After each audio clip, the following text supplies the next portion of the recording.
Mungkin kebanyakan orang, khususnya perempuan, berpikir kalau ganti oli itu hanya marketing. Entah kenapa, perihal oli ini yang seharusnya hal wajib dan normal-normal aja dilakukan, malah menjadi sesuatu yang ambigu. Kenapa bisa ambigu? Ya karena oli memang tidak bisa habis seperti BBM dan oli akan berubah warna walaupun baru dimasukin olinya. Dengan kondisi-kondisi tersebut, muncullah sebuah teori konspirasi. Mengganti oli hanya teori marketing. Emang iya? Setelah banyaknya teori konspirasi ini, saya akhirnya jadi ragu nih dengan mengganti oli. Apakah benar-benar konspirasi? Untuk lebih jelasnya, kita akan membahas apa manfaat dari ganti oli terlebih dahulu. Jadi, secara fakta yang ada, untuk menjaga performa motor agar tetap stabil dan tidak cepat rusak, maka oli mesin harus diganti secara rutin. Jika oli motor tidak diganti secara rutin, maka mesin akan mudah macet dan tidak bisa dijalankan. Dan keuntungan mengganti oli adalah yang pertama, menjaga suhu mesin. Dengan rutin mengganti oli motor dapat menjaga stabilitas suhu mesin. Kenapa bisa? Ya karena oli bekerja sebagai pelumas komponen dalam mesin, sehingga bisa mengurangi suhu panas berlebih akibat gesekan yang terjadi saat mesin dijalankan. Dan jika jarang mengganti oli dapat mengurangi volume oli dalam mesin, mengubah teksturnya jadi encer dan membuat oli jadi kotor. Selain itu, dengan mengganti oli secara rutin dapat membuat komponen mesin menjadi lebih awet, karena oli baru memiliki tekstur yang lebih kental, sehingga bisa bekerja secara maksimal untuk menjaga komponen dalam mesin. Oleh karena itu, oli yang baru diganti akan membuat mesin motor bekerja dengan baik. Kemudian juga, komponen mesin yang dilumasi dengan oli baru dapat mengurangi gesekan. Jika komponen mesin minim gesekan, maka motor akan menjadi ringan dan nyaman untuk digunakan berkendara. Dengan demikian, komponen mesin akan lebih awet karena terhindar dari gesekan-gesekan yang berbahaya. Dan juga jika kita sering ganti oli secara berkala, maka kualitas oli dalam komponen mesin menjadi lebih baik dan tidak menimbulkan kotoran sisa. Oli yang baru diganti akan mengurangi gesekan sehingga akan menghemat bahan bakar juga. Dengan ringannya kinerja mesin membuat motor tidak perlu mengeluarkan banyak bahan bakar. Dan yang pasti tujuan mengganti oli secara berkala adalah agar performa mesin terjaga dan menghindari kerusakan pada komponen mesin motor. Jika komponen mesin motor terjaga dan terlumasi dengan baik, maka kinerja motor akan terhindari dari kemacetan. Dengan demikian, resiko komponen motor rusak juga menjadi kecil. Lalu kapan harusnya ganti oli? Tentu aja ada jadwalnya, misalnya sebulan sekali atau 3000 km.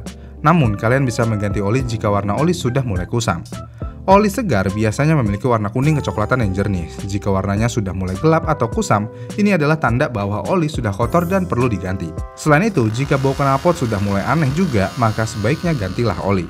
Biasanya baunya cukup menyengat di pembakaran. Kemudian juga kalau mesin sudah mulai kasar suaranya nih, maka oli sebaiknya diganti juga. Hal ini bisa terjadi ya karena oli sudah mulai berubah teksturnya. Yang tadinya kental, sekarang jadi cair. Jadi ya suaranya ya kasar. Kalau udah begitu ya sebaiknya ya ganti oli. Lalu bagaimana jika tidak mengganti oli? Tentu aja suhu mesin akan meningkat. Kok bisa? Ya karena oli juga berfungsi sebagai pengatur suhu mesin.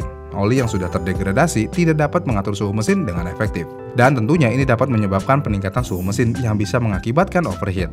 Dan overheat tentu aja dapat merusak komponen mesin dan bahkan menyebabkan mesin mati. Selain itu, umur mesin pasti akan menjadi lebih pendek juga. Kenapa bisa?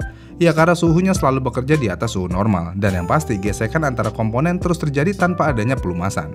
Itulah yang akan terjadi jika telat ganti oli, apalagi nggak ganti-ganti. Namun bagaimana dengan orang-orang yang tidak pernah ganti oli? Motornya terlihat baik-baik aja, tanpa asap ngebul, masih bisa berjalan, dan lainnya. Ya memang sih hal itu bisa aja dilakukan selama masih ada olinya walaupun sedikit dan sudah hitam, motor masih bisa hidup dan ngebut seperti biasa. Tapi performansnya jauh berkurang dan yang pasti juga suara mesinnya tidak sehalus motor yang sering ganti oli. Selain itu juga motor yang biasa telat ganti oli atau tidak pernah ganti oli akan memiliki getaran yang lebih terasa. Dan getaran ini jauh berbeda dengan motor yang rajin ganti oli. Selain itu juga, jika orang tersebut sudah tobat dan ingin sering ganti oli motor, maka motornya bisa menjadi vampir oli. Kenapa bisa? Ya karena dengan jarangnya ganti oli, tentu aja volume oli pasti kurang dan kekentalannya pun berbeda. Dan hal ini membuat bearing atau metal duduk yang menempel di krek as tidak terlumasi dengan maksimal. Yang mana sebenarnya beberapa bagian komponen sudah aus. Dan kalau komponen sudah aus, maka mesin akan meminum banyak oli. Yang pada akhirnya mesin jadi vampir oli. Jadi ya kesimpulannya, ganti oli adalah hal yang wajib. Bukan teori konspirasi, apalagi cuman gimmick. Namun, jika ada kaum yang malas ganti oli dan berpikir ganti oli adalah konspirasi, sebenarnya ada juga orang yang berpikir kalau oli yang sesuai dengan peruntukannya kurang bagus. Contohnya adalah orang-orang yang suka menggunakan bimoli untuk dijadikan oli mesin dan oli mobil diesel untuk motor. Yang mana hal tersebut adalah oli sesat. Tapi sekali lagi, kok motornya nggak rusak pakai oli sesat? Bahkan banyak orang yang berkomentar kalau hal tersebut malah membuat mesin mereka jadi lebih baik, tarikan lebih responsif, dan ruang bakar menjadi sangat bersih. Emang iya ya? Kita bahas yang oli diesel dulu nih, apa dampak jangka panjangnya? Sebenarnya apapun olinya, mulai dari diesel sampai minyak telon bayi, memang memiliki kandungan untuk melumasi. Yang mana yang kita tahu konsep oli adalah yang penting terlumasi, mesin akan bekerja. Tapi sebenarnya enggak segitunya sih. Karena menurut beberapa pakar, jika menggunakan oli yang tidak sesuai peruntukan, misalnya oli diesel nih untuk motor, maka akan menimbulkan beberapa masalah dalam jangka panjang. Kenapa? Ya karena oli diesel memiliki viskositas yang lebih kental dan kandungan deterjen yang lebih banyak dari oli bensin. Namun kenapa oli diesel perlu viskositas yang lebih kental dan deterjen yang lebih banyak? Ya hal ini sebenarnya dilakukan agar oli mampu bertahan saat suhu mesin tinggi. Dan mesin diesel memang bekerja pada kompresi yang sangat tinggi. Secara teknisnya, mesin diesel bekerja dalam lingkungan yang lebih berat karena ruang bakar yang lebih panas. Lalu kenapa harus pakai deterjen yang lebih banyak? Ya karena mesin diesel memiliki kandungan sulfus yang akan menjadi jelaga sebagai sisa pembakaran. Dan deterjen berfungsi untuk membersihkan itu. Dan deterjen inilah yang membuat mesin diesel menjadi tetap bersih. Dan kalau digunakan di motor menjadi bersih juga sebenarnya. Tapi apakah bahaya? Tentu aja bahaya, karena deterjen tersebut akan mengendap di ruang mesin akibat oksidasi dan akan menimbulkan lapisan gel di filter oli dan celah komponen mesin. Ini mungkin tidak akan terlihat dalam kurun waktu singkat, tapi lambat laun semua gel tersebut akan terlihat dan mengendap. Jadi iya, oli diesel di motor 100% sesat. Memang motor akan adem mesinnya, dan mesin akan lebih halus. Ya ini semua karena oli tidak bekerja secara maksimal di suhu yang seharusnya. Dan iya, semua itu akan terlihat sempurna dan baik-baik aja pada awalnya. Jadi ya, mending nggak usah ganti oli aja sih sekalian daripada pakai oli sesat. Kemudian perihal minyak goreng nih, kenapa harus pakai minyak goreng? Sebenarnya sih ada dua tipe nih orang yang menggunakan minyak goreng. Yang pertama untuk flashing, yang kedua untuk tambahan. Kalau untuk flashing ya masih masuk akal sih walaupun gak ada gunanya sama sekali karena tidak ada bahan yang bisa membersihkan mesin.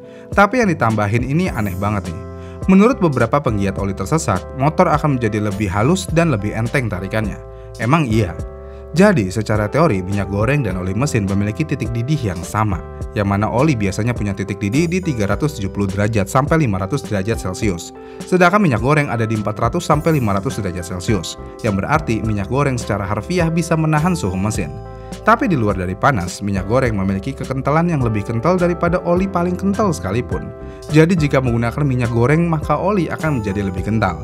Tapi kenapa tarikannya menjadi lebih ringan? Karena teorinya semakin kental oli maka tarikan motor akan lebih letoy. Ya sebenarnya hal ini bisa terjadi karena minyak goreng akan mengalami kesulitan mengalir ketika mesin lagi di suhu rendah. Makanya pas di saat suhu rendah, motor seperti menggunakan oli dengan tingkat yang rendah.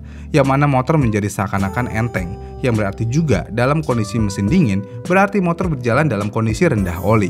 Yang mana hal ini bisa berbahaya dalam jangka panjang. Ditambah lagi, minyak goreng itu mudah rusak ketika kena panas. Makanya dokter pun merekomendasikan jangan menggunakan minyak goreng yang sudah dingin setelah digunakan, karena minyak tersebut sudah rusak. Kalau minyak goreng sudah rusak dan gak ada kandungan untuk mengontrol suhu mesin, maka dipastikan motor yang menggunakan minyak goreng akan memiliki suhu yang lebih tinggi. Jadi kesimpulannya, gantilah oli sesuai dengan kilometer atau bulan yang dianjurkan, dan yang pasti gunakan oli yang pasti-pasti aja. Pasti ukurannya, pasti mereknya, dan yang pasti original. Hindari beli di marketplace yang non-official. Hindari beli oli yang memiliki perbedaan harga yang signifikan, karena hal tersebut dijamin pasti palsu. Kalau udah kena oli palsu, amsyong, mending pakai minyak goreng dah. Iya kan? Bagaimana nih menurut kalian? Komen di kolom komentar di bawah ya, dan sampai jumpa di video selanjutnya.